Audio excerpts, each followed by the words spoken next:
Jangan lupa untuk subscribe YouTube channel Metro TV News dan nyalakan notifikasinya. Pemirsa, terima kasih Anda masih bersama kami di Metro Pagi Prime Time. Kita ke informasi selanjutnya. Pemirsa, Gubernur DKI Jakarta Anies Baswedan merespon usulan Capres-Cawapres Pemersatu Bangsa yang diwacanakan Ketua Umum Partai Nasdem Surya Paloh. Anies menegaskan saat ini ia masih fokus mengurus Jakarta.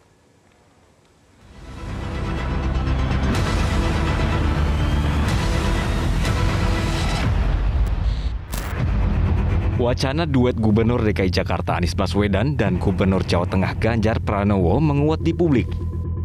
Duet Pemersatu Bangsa untuk Pilpres 2024 yang disampaikan Ketua Umum Partai Nasdem Surya Paloh diharapkan bisa menghilangkan polarisasi. Gubernur DKI Jakarta Anies Baswedan angkat bicara terkait usulan itu. Anies mengaku masih ingin fokus mengurus Jakarta hingga masa jabatannya berakhir pada 26 Oktober 2022 mendatang.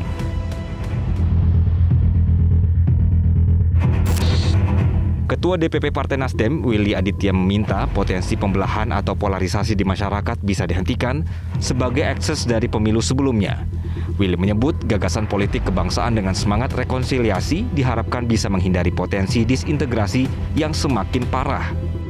Kita harus mencari exit plan. Kita harus keluar dari jebakan Batman ini untuk kemudian mengedepankan politik kebangsaan, yaitu dengan gagasan bagaimana pemilu juga tidak hanya tentang narasi mempertahankan status quo atau kemudian mencari penantang yang baru yang kemudian berbeda dengan rezim sebelumnya, tapi kemudian narasinya adalah rekonsiliasi, narasi yang sangat harmoni dan damai. Ini yang kemudian menjadi concern betul Pak Surya. Nah, ini yang kemudian sama-sama harus kita bergotong royong melihat narasi ini. Kalau tidak, Afi bisa bayangkan orang tetap saja terjebak dalam proses pembelahan.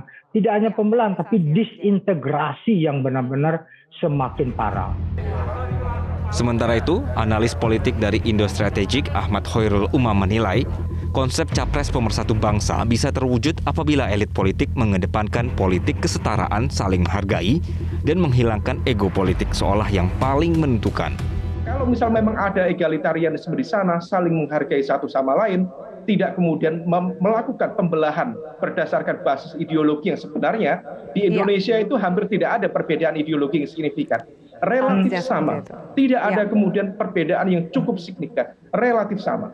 Nah, oleh karena itu, kalau misal kemudian hampir ada kesamaan cara pandang itu, kemudian dikomunikasikan dengan baik, dengan menggeser ego, kesombongan, politik dendam, maka kemudian sudah tidak ada lagi tadi polarisasi yang justru pada level tertentu berpotensi dan mengancam disintegrasi bangsa.